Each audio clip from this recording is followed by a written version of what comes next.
ये वाले 4 candlestick pattern के बारे में भाई प्रॉपर स्ट्रेटजी के साथ बताने वाला हूं, तो वीडियो को मिस मत करना। इसके ऊपर मैंने वीडियो पहले ही बना रखी है, आपने नहीं देखी तो वो भी देख लेना। बट इसमें पूरी स्ट्रेटजी बताऊंगा भाई कि कैसे हमें एंट्री प्लान करनी है अपनी। रेडी हो जाओ भाई, पेन और पेपर लेके अपने नोट्स बनाते रहना साथ साथ यार, जब भी आप लोग एंट्री को अच्छे से समझ पाओगे। बाकी आओ वीडियो करते हैं गाइस स्टार्ट। आज की वीडियो में हम कुछ कमाल के कैंडलस्टिक पैटर्न के बारे में बात करेंगे, लाइक बुलिश हरामी, बेरिश हरामी, 3 white soldiers and 3 black crows, और समझेंगे हमें इन्हें ट्रेड कैसे करना है। आइए वीडियो को शुरू करते हैं बिना टाइम वेस्ट किए। हमारा जो फर्स्ट पैटर्न है वो है बुलिश हरामी। ये 2 कैंडल से मिलकर बनता है। इसमें जो फर्स्ट कैंडल होता है वो एक बिग रेड कैंडल होता है और सेकेंड कैंडल एक स्मॉल ग्रीन कैंडल होता है। इस पैटर्न का इनोवेशन जापान में हुआ था। हरामी एक जापानीज वर्ड है जिसका मतलब होता है प्रेग्नेंट लेडी। अब आप इस पैटर्न को देखकर समझ सकते हो कि क्यों इसका नाम ऐसा रखा गया, क्योंकि ये पैटर्न एक प्रेग्नेंट लेडी के बॉडी शेप जैसा दिखता है, इसलिए इसका नाम हरामी पैटर्न दिया गया है। सो इसमें जो बड़ी कैंडल है उसे हम मदर कैंडल बोलते हैं और छोटे कैंडल को हम बेबी कैंडल बोलते हैं। याद रखिएगा, ये जो बेबी कैंडल है वो मदर कैंडल के बॉडी के अंदर होना चाहिए, मतलब रेड कैंडल के अंदर होना चाहिए। अब आपने हरामी का मतलब समझ लिया। अब इसे बुलिश हरामी क्यों बोलते हैं ये समझते हैं। ये पैटर्न डाउन ट्रेंड के दौरान बनता है और ये एक बुलिश रिवर्सल पैटर्न है, मतलब इस पैटर्न के बनने के बाद मार्केट में अप ट्रेंड यानी तेजी की पॉसिबिलिटी होती है। अब दोस्तों एक बात समझिए, अभी इमेज के अंदर तो ये पैटर्न एकदम परफेक्ट दिख रहा है, पर जब आप लाइव ट्रेडिंग करोगे तो ये पैटर्न एग्जैक्ट इतना परफेक्ट नहीं दिखेगा।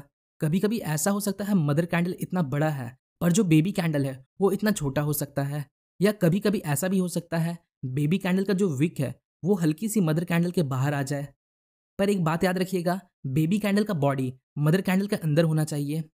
हम जो पैटर्न बुक्स में देखते हैं वैसा एग्जैक्ट पैटर्न रियल चार्ट पर नहीं बनता। अब समझते हैं हमें इन्हें ट्रेड कैसे करना है।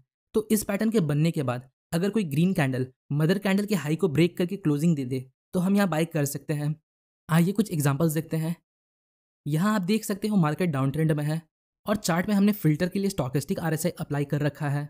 नाउ अगर आप ध्यान से देखो तो यहाँ हमारे पास एक बुलिश हरामी कैंडलस्टिक पैटर्न है, पर अभी हमें इमीडिएटली कोई ट्रेड नहीं लेना। हमें एक ग्रीन कैंडल के बनने का वेट करना है जो इस मदर कैंडल के हाई को ब्रेक कर दे। नाउ इस पॉइंट पे एक ग्रीन कैंडल ने मदर कैंडल का हाई ब्रेक कर दिया और at the same time stochastic RSI में बुलिश क्रॉसओवर होता है जो हमें एडिशनल कंफर्मेशन प्रोवाइड करता है। स्टोकेस्टिक आरएसआई में बुलिश क्रॉसओवर मतलब जब 20 लेवल के नीचे के लाइन डी लाइन को नीचे से ऊपर की तरफ क्रॉस करता है। सो नाउ अब हम यहाँ बाइक कर सकते हैं। देखिए इन पैटर्न्स में एडिशनल कंफर्मेशन के लिए आप ऑसिलेटर्स का यूज कर सकते हो, like MACD, RSI, stochastic RSI etcetera. आइए एक और एग्जांपल देखते हैं।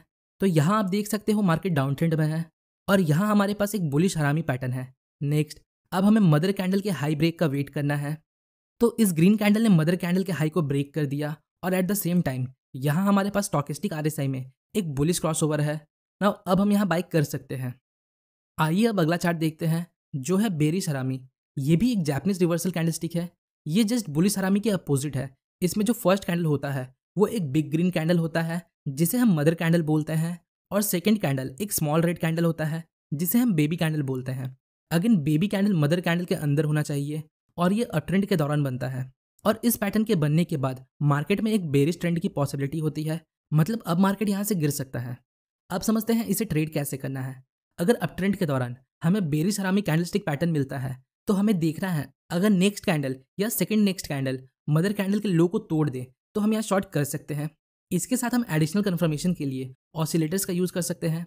आइए कुछ एग्जांपल देखते हैं। सो यहाँ आप देख सकते हो मार्केट अप ट्रेंड में है और यहाँ हमारे पास एक बेरिश हरामी कैंडलस्टिक पैटर्न है, एक बिग ग्रीन कैंडल जो कि एक मदर कैंडल है, देन नेक्स्ट एक स्मॉल बेबी कैंडल जो इस मदर कैंडल के रेंज में है। नाउ अब हमें इस मदर कैंडल के लो के ब्रेक होने का वेट करना है। नेक्स्ट इस पॉइंट पर मदर कैंडल का लो ब्रेक हो जाता है और एट द सेम टाइम यहाँ हमारे पास स्टोकेस्टिक में एक बेरिश क्रॉसओवर है जहाँ 80 लेवल के ऊपर के लाइन डी लाइन को ऊपर से नीचे की तरफ क्रॉस करता है। नाउ अब हम यहाँ शॉर्ट कर सकते हैं। एक और एग्जांपल देखते हैं। यहाँ आप देख सकते हो अप ट्रेंड के दौरान हमारे पास एक बेरिश हरामी कैंडलस्टिक पैटर्न है। नाउ अब हमें ब्रेकआउट का वेट करना है, पर उसके पहले अगर आप स्टोकेस्टिक RSI में देखो तो यहाँ एक बेरिश क्रॉसओवर ऑलरेडी हो चुका है। तो क्या अब हमें यहाँ ट्रेड ले लेना है? तो आंसर है नहीं। आपको always breakout plus additional confirmation पर ट्रेड लेना है। अब हम ब्रेकआउट का वेट करेंगे। नेक्स्ट इस कैंडल ने मदर कैंडल का लो ब्रेक कर दिया।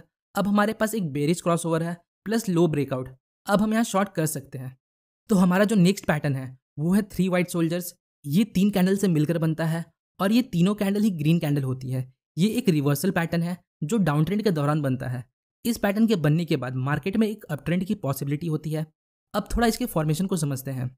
तो फर्स्ट ग्रीन कैंडल के बनने के बाद जो नेक्स्ट ग्रीन कैंडल होता है उसका ओपनिंग प्राइस प्रीवियस कैंडल के अंदर होता है, पर क्लोजिंग प्राइस प्रीवियस कैंडल के हाई के ऊपर होता है।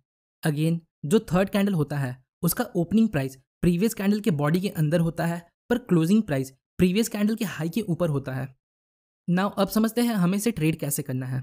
तो जब आपको डाउन ट्रेंड के बाद बॉटम में 3 वाइट सोल्जर्स कैंडलस्टिक पैटर्न मिलता है तो आपको अब थर्ड सोल्जर के हाई के ब्रेकआउट का वेट करना है, मतलब थर्ड कैंडल के हाई के ब्रेक होने का वेट करना है। अगर कोई ग्रीन कैंडल थर्ड सोल्जर का हाई ब्रेक कर दे तो हम यहाँ बाई कर सकते हैं। आइए कुछ एग्जाम्पल देखते हैं। यहाँ मार्केट डाउन ट्रेंड में है और यहाँ हमारे पास 3 वाइट सोल्जर पैटर्न है। नाउ यहाँ हमने चार्ट पे RSI अप्लाई कर रखा है। अगर आप RSI को देखो तो RSI इन 3 कैंडल्स के फॉर्मेशन के दौरान अपने ओवरसोल्ड लेवल को क्रॉस करके ऊपर आ गया है, मीनिंग अब मार्केट बुलिश है। अब हमें इस थर्ड सोल्जर के हाई के ब्रेक होने का वेट करना है। तो यहाँ इस ग्रीन कैंडल ने इसका हाई ब्रेक कर दिया, अब हम यहाँ बाय कर सकते हैं। तो हमारा नेक्स्ट पैटर्न है 3 ब्लैक रोज। ये पैटर्न 3 रेड कैंडल से मिलकर बनता है और ये एक रिवर्सल पैटर्न है जो अप ट्रेंड के दौरान बनता है। इस पैटर्न के बनने के बाद मार्केट में डाउन ट्रेंड की पॉसिबिलिटी होती है। अगेन इनका ओपनिंग प्राइस प्रीवियस कैंडल के बॉडी के अंदर होता है, पर क्लोजिंग प्राइस प्रीवियस कैंडल के लो के नीचे होता है और इनका विक छोटा होता है। अब समझते हैं हमें इसे ट्रेड कैसे करना है। इस पैटर्न के बनने के बाद अगर कोई रेड कैंडल थर्ड क्रो के लो को ब्रेक करके क्लोजिंग दे दे तो हम यहाँ शॉर्ट कर सकते हैं। आइए चार्ट पे इसे समझते हैं। यहाँ हमारे पास अप ट्रेंड के बाद एक 3 ब्लैक क्रोज पैटर्न है और यहाँ चार्ट पर RSI अप्लाइड है। नाउ अगर आप RSI को देखो तो ये इंडिकेट करता है जब ये 3 कैंडल्स फॉर्म हो रहे थे तब RSI अपने ओवरबॉट लेवल को क्रॉस करके नीचे आ जाता है, मतलब RSI हमें एक गिरावट इंडिकेट कर रहा है। नाउ अब हमें इस थर्ड क्रो के लो ब्रेकआउट का वेट करना है। अगर एक रेड कैंडल इस थर्ड कैंडल के लो को ब्रेक कर दे तो हम यहाँ शॉर्ट कर सकते हैं। तो ये कुछ पैटर्न्स है जिन्हें हमने ट्रेड करना सीखा। होपफुली गाइस आपको इस वीडियो से कुछ सीखने को मिला होगा। आई होप गाइस वीडियो आप लोगों को पसंद आई होगी। अगर कोई भी छोटे से छोटा डाउट है तो भाई कमेंट जरूर करना, बाकी चैनल को सब्सक्राइब कर लेना यार। मिलता हूं आप लोगों से नेक्स्ट वीडियो में, जब तक के लिए जय श्री राम भाइयों।